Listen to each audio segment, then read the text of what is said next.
Assalamualaikum warahmatullahi wabarakatuh. Nama saya Nida Nur Aisyah. Saya kelas 6A. Saya sekolah di SDN Harapan Jaya 8 Bekasi Utara. Saya akan menjelaskan tentang perkembangbiakan generatif. Saya akan menjelaskan tentang bagian-bagian bunga antara lain: tangkai bunga, dasar bunga, bakal biji, kelopak, tangkai putik, kepala putik, benang sari, kepala sari, dan yang terakhir mahkota. Benang sari adalah alat reproduksi jantan, sedangkan putik adalah alat reproduksi betina. Perkembangbiakan generatif. Perkembangbiakan generatif atau secara kawin adalah perkembangbiakan yang dilakukan melalui proses penyerbukan dan pembuahan. Perkembangbiakan tersebut dapat terjadi pada tumbuhan generatif yang mempunyai kelengkapan untuk proses penyerbukan dan pembuahan. Perkembangbiakan generatif membutuhkan proses penyerbukan antara sel jantan dan sel betina. Tumbuhan yang berkembang biak secara generatif antara lain: jagung, padi,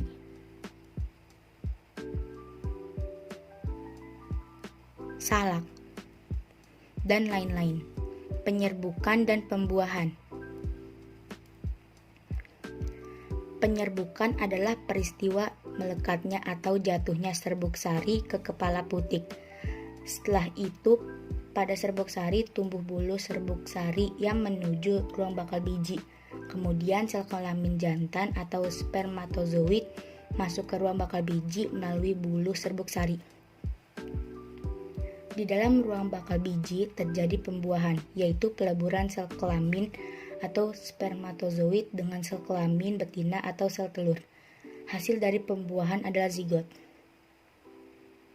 Nah, proses penyerbukan ini biasa terjadi melalui beberapa perantara. Di antaranya ialah melalui bantuan angin, air, hewan, atau bahkan manusia. Berdasarkan perantaranya, penyerbukannya yang dibantu oleh angin. Contohnya sebagai berikut: padi, gandum, jagung, dan lain-lain.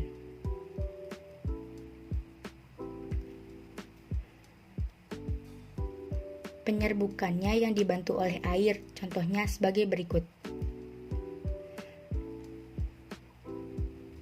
tumbuhan ganggang. Penyerbukannya yang dibantu oleh hewan, contohnya sebagai berikut: bunga mawar, bunga melati,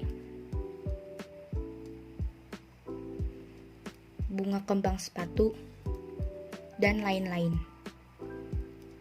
Penyerbukannya yang dibantu oleh manusia, contohnya sebagai berikut: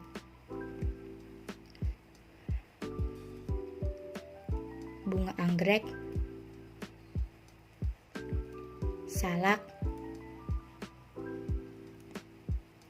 vanili, semangka, dan lain-lain.